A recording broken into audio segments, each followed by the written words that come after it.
Admettons, vous ne connaissez rien à Godot ou Unity, et je vous dis, allez, on va faire un petit jeu où le personnage principal, c'est un cube. Il peut sauter, tourner à gauche, tourner à droite, aller vers l'avant. Un petit platformer avec un double saut, c'est tout. On a juste des plateformes, juste un cube qui bouge. Et les ennemis, c'est aussi des cubes. Pas de main, pas de pied, rien. Juste des cubes qui bougent et des plateformes. Juste ça. Rien d'autre.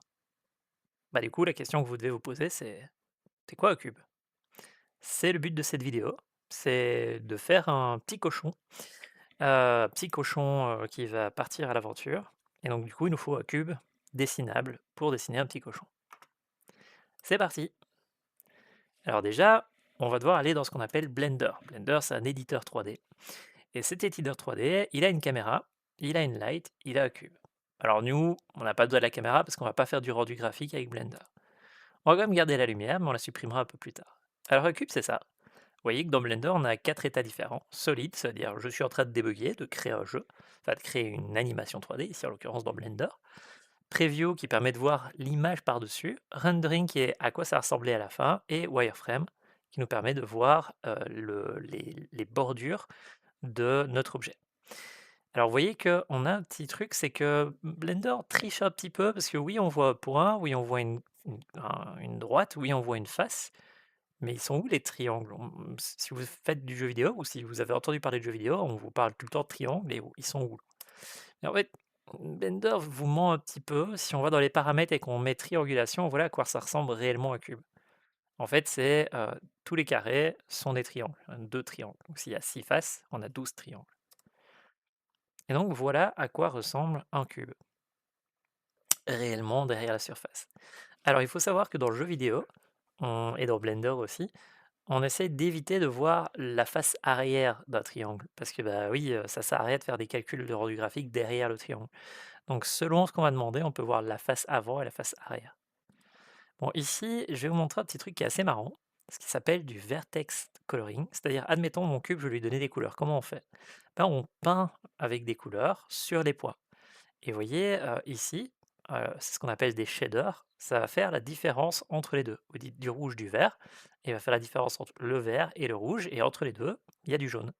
Entre le vert et le bleu, il y a du cyan. Entre le bleu et le rouge, il y a du mauve et du magenta. Et vous voyez, ça nous donne ces espèces de couleurs assez sympathiques. Bon, il y a d'autres couleurs, mais qui sont basées sur la lumière et l'intensité de la couleur et l'absence de lumière. Vous voyez ici, si je mets du noir, et si là je mets du blanc, on se retrouve avec du vert au-dessus, du noir et du vert foncé en dessous, du vert grisé, du vert light entre les deux, et du blanc, et une zone de grise là-bas. Tadam! Donc c'est-à-dire que pour le vert, voilà les dégradés de blanc à noir. Il y a différentes manières de voir la couleur, ce qu'on appelle l'espace des couleurs, et c'est tout un cours qui peut être donné sur c'est quoi une couleur, son espace et tout, mais on va pas parler de ça. Ici, ce qui se passe, c'est ok, magnifique, on a un joli cube. On va pas le peindre avec des couleurs sur les poids parce que c'est un art graphique que nous, développeurs, on ne maîtrisera pas. Donc du coup, on va plus faire du dessin dessus. Mais pour le dessiner, il faut prendre ce cube-là et faire comme un enfant avec des ciseaux, couper le cube pour pouvoir dessiner par-dessus sur une feuille de papier. Donc ici, vous voyez, on va marquer les faces qu'on veut couper avec notre ciseau. Voilà. On va aller demander à Godot d'utiliser ce qu'on appelle un mark sim, qui veut dire utilise ça quand tu vas découper de mon objet pour que je puisse dessiner par-dessus. Voilà. Hop, hop, hop, mark sim, et ça devient rouge. Maintenant, ça veut dire qu'on peut aller dans l'éditeur, lui dire j'aimerais bien pouvoir faire un unwarp. Et un unwarp, ça ressemble à ça quand on demande de voir son UV. Un UV, c'est le découpage d'une zone 3D sur une zone 2D toute plate sur laquelle on va pouvoir dessiner. Et voilà, on a un joli petit cube divisé comme une croix qu'on va pouvoir dessiner. Bon, il y a différents unwarp. Par exemple, j'aurais pu dire de le découper, de le mettre comme ça. Bon, c'est moins visible que la croix dans notre tête, mais c'est une autre manière qui a moins de pertes. Vous voyez ici, on a perdu un peu moins de zones dans notre texture. Bon, vous voyez ici, si je clique sur les faces, on peut voir où elles se trouvent par rapport à l'image. Bon, évidemment, quand vous faites des découpages, si c'est trop près des bords, ça peut créer des bugs dans votre game engine.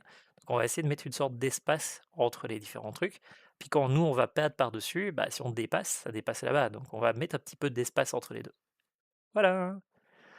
Bon, là, ce qui se passe, c'est on aimerait bien voir un peu à quoi ça ressemble. Donc on va aller rajouter une image de chat. Voilà. et on va aller voir ce que ça donne. Alors vous voyez que l'image de chat, elle s'est pas appliquée de l'autre côté. Pourquoi? Parce qu'on n'est pas dans un rendu graphique, avec preview du matériel. Voilà. Tada! C'est pas beau? Donc ici, on peut voir les différentes faces, on peut les tourner.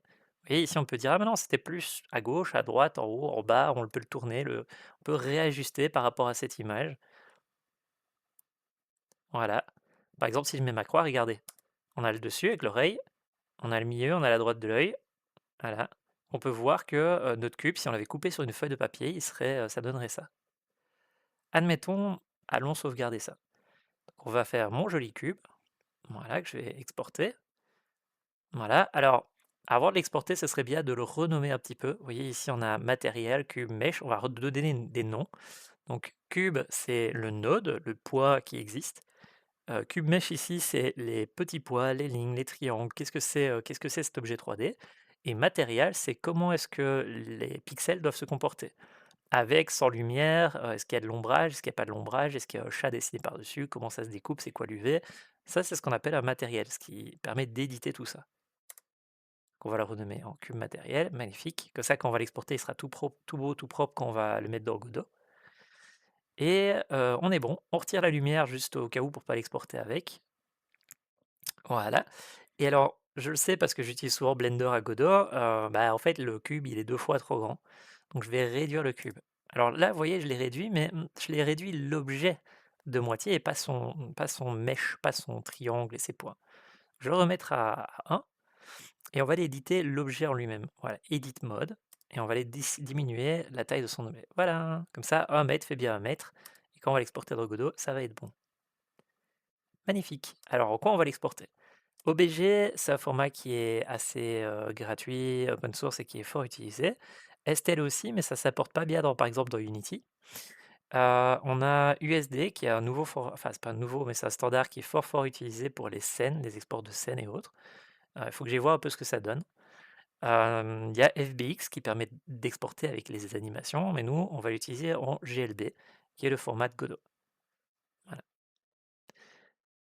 Il y a d'autres formats, mais voilà, chacun a son utilité, chacun a sa licence aussi liée à ça, donc on va faire du GLB.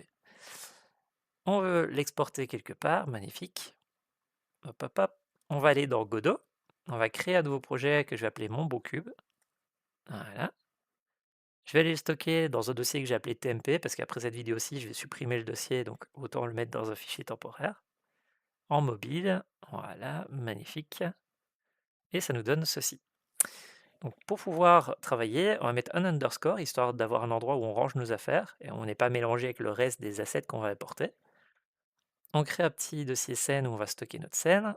On va faire une petite scène 3D en poussant sur notre 3D. On sauvegarde un petit nom. Et voilà, tada, on a une petite scène. On va créer un petit dossier asset dans lequel on va aller stocker des éléments 2D, 3D et autres choses comme ça. Donc on va créer un petit dossier 3D. Et dans ce dossier 3D, on va aller déposer notre export. Donc on va aller chercher notre export, on va le mettre dedans.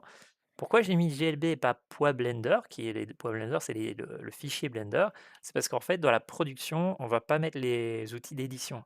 Parce qu'en fait, quand on travaille dans Photoshop, dans Krita, dans Blender, ça prend 100 mégas, 200 mégas, 100 mégas. Des fois, c'est très lourd. Nous, ce qu'il nous faut, c'est juste le résultat final dans le jeu vidéo. Donc ici, on met notre GLB et vous voyez qu'il m'a apporté directement une petite texture de chat que j'avais mis avec, parce qu'il a remarqué que dans le GLB, il y avait une image. Pour me rendre la vie plus facile, il l'a mis à côté. Et voilà, si je dépose ça dedans, on a un joli cube dans notre scène. Toulou! Alors, admettons que vous voulez ajouter un cube de Godot par défaut. En fait, on rajoute un mesh instance dans notre scène, ici, avec le petit plus. On va ici dans Mesh Instance et on définit que son mesh, ce sera, alors là on peut mettre une capsule, un donut, bon, nous on veut un cube. Tada! C'est pas beau? Ok. Ce magnifique cube ici, on peut mettre la texture du chat dessus, sur celle de Godot, et ça va se placer mais pas aussi bien, parce qu'on n'a pas exporté l'UV map de Godot pour savoir où est-ce qu'il faut qu'on dessine en fait. Donc il faudrait peut-être aller exporter cette UV map qu'on a fait ensemble, cette espèce de croix là. Donc on va aller ici vérifier que dans notre deuxième écran qu'on a splitté, il y a bien UV ici. Puis on va aller dans UV quand on est dans l'edit mode ici à droite. Et on va aller chercher Export UV Layout. Voilà. Il va me dire: «Bah, où est-ce que tu veux l'exporter?» On va dire: «Bah, dans notre, projet Godot». Voilà. On va lui faire un petit, termine par UV et tada! On a un joli UV map qui est transparent et qu'on va devoir éditer. Alors, basiquement, mon cube, pour avoir plus facile de travailler avec, on peut le casser et le dire make local, dire: «Vas-y, arrête de détruire une scène qui est générique, je veux les pouvoir travailler dessus». Donc je le casse, on va sur le mesh 3D.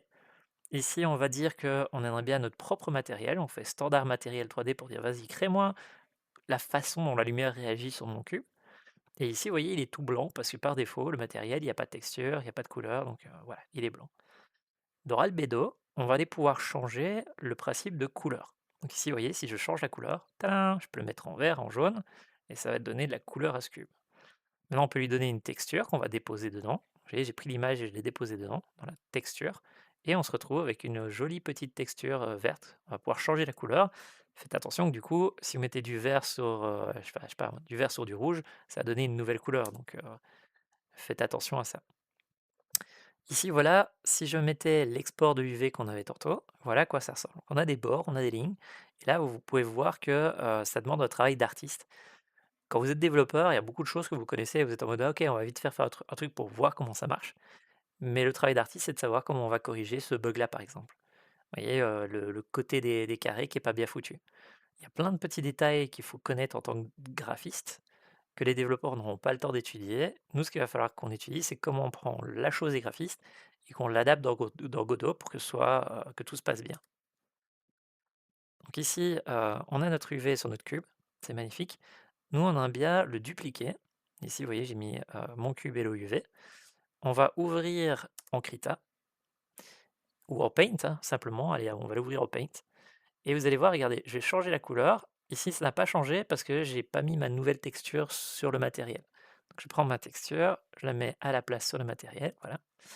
On a du rouge. Donc, si maintenant je vais dans Paint, je change le truc, je sauvegarde. Godot détecte le changement, il recharge. Et voilà, rouge-vert. On peut colorier comme ça tout le cube.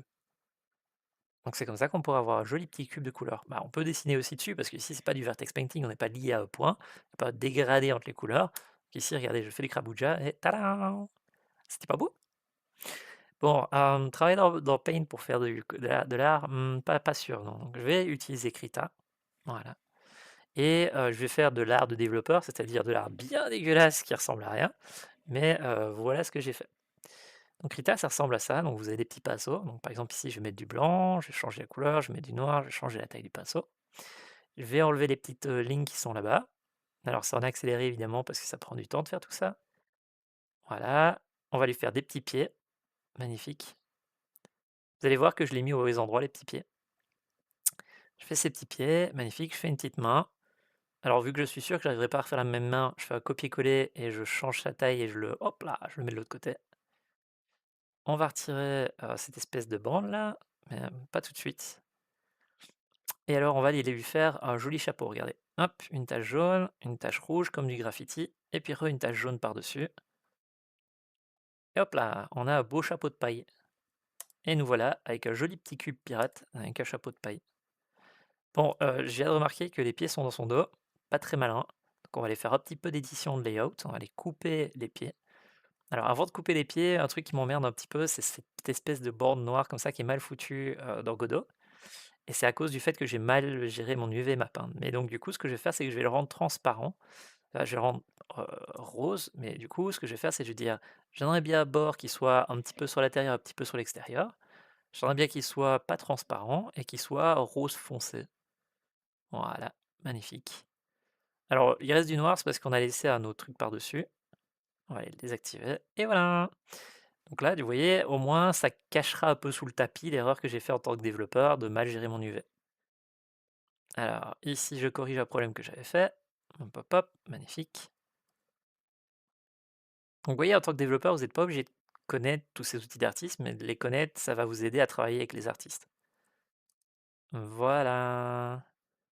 Bon, vu que mes pieds sont dans mon dos, il va falloir que je les change. Sauf qu'en fait, en regardant la petite tête du cochon, je me suis dit, oh, allez, allez, allez, allez, on va rajouter un groin. Donc, un petit point, un petit peu, voilà, un petit peu d'imagination, et il a un groin. On va corriger un peu l'œil parce que j'aimais pas cette espèce d'œil mal fait. Voilà. Je suis pas artiste, mais j'ai quand même envie que ce soit beau. Voilà, et alors son petit pied qui est dans le dos là, on va aller le virer, hop, et on va les mettre de l'autre côté. Tada! Bon, maintenant qu'on a fait ses pieds en dessous et qu'il y a un espace derrière, bah, pourquoi pas lui faire un petit sac à dos. Donc je prends une petite tache brune, pouf, on fait un petit peu de bord sur le côté, hop là. Alors ça ressemblait trop à une bite, désolé, du coup j'ai dû changer. Et voilà, on a un petit sac à dos. Ta ta da, ta da da da, joli cochon. Alors, maintenant qu'on a créé notre joli cochon, on va peut-être pouvoir faire une petite scène. Ici qu'on va appeler, scène ou, je sais pas, item, préfab, quelque chose, il faut trouver un nom qui vous arrange ou un nom qui respecte les conventions de votre entreprise. Ici, moi, j'ai mis scène, puis j'ai mis généralement, je mets élément, mais ici, j'ai mis item. Juste une manière de dire, c'est des objets qu'on peut déposer dans notre jeu. Donc ici, j'ai mon petit cochon et vous voyez, maintenant, je peux déposer plein de petits cochons dans ma scène. Tadam! Ce qui veut dire que quand j'édite le cochon, ça l'édite partout. Bon, si vous voulez qu'il soit plus éditable, il faut soit le rendre en éditable et puis l'éditer, mais il vous laisse pas éditer beaucoup de choses, donc souvent je me retrouve à devoir le rendre local. Ou vous devez faire une nouvelle scène variant, mais c'est un peu trop compliqué pour des débutants.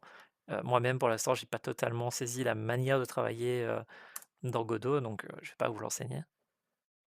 Mais basiquement, voilà, on peut travailler sur notre petit cochon séparément. Alors là, c'est sur tout le monde. Alors vous voyez, j'ai fait un truc un peu, je reviens en arrière parce que j'ai passé un truc important. Voilà, j'ai mon cochon.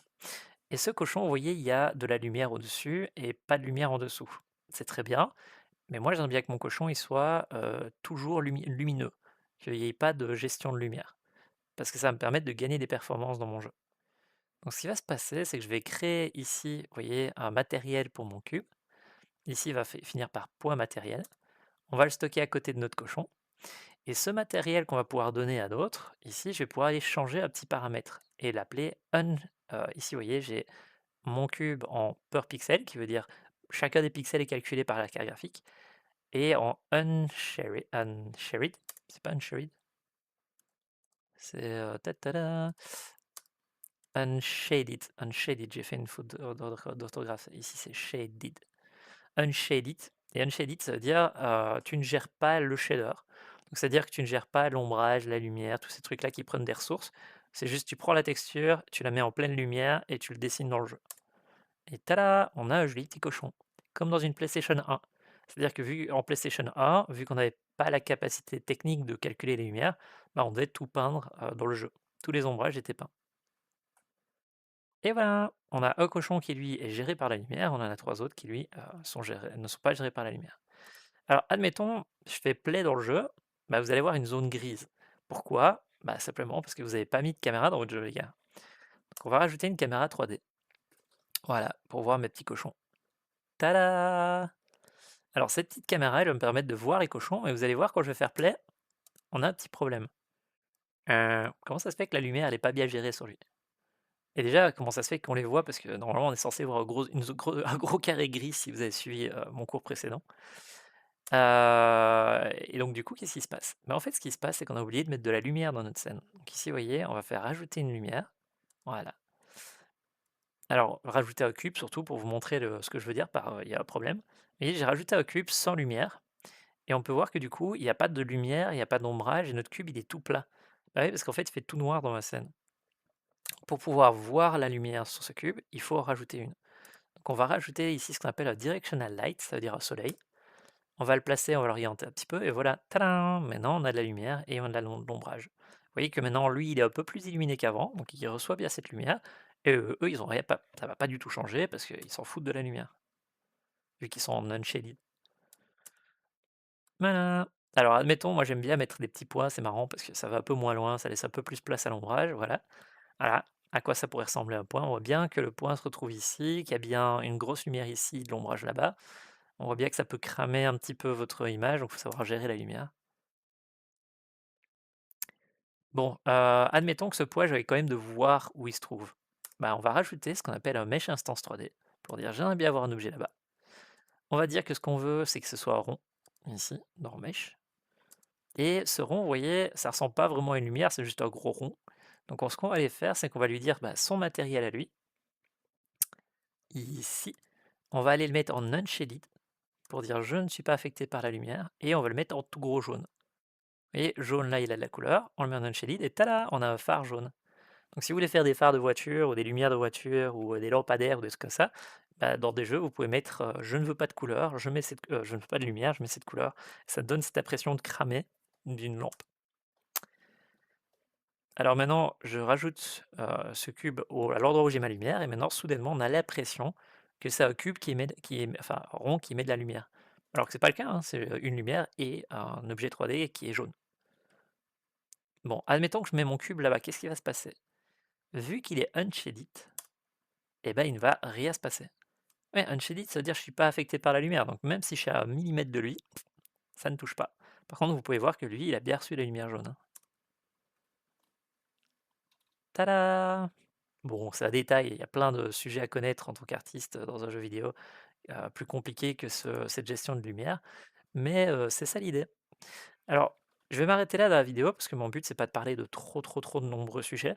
Mon but, c'était juste de vous faire prendre conscience de ce que c'est un vertex, un point, une edge, un bord, une surface, c'est-à-dire une face, des triangles qui composent une face, voilà.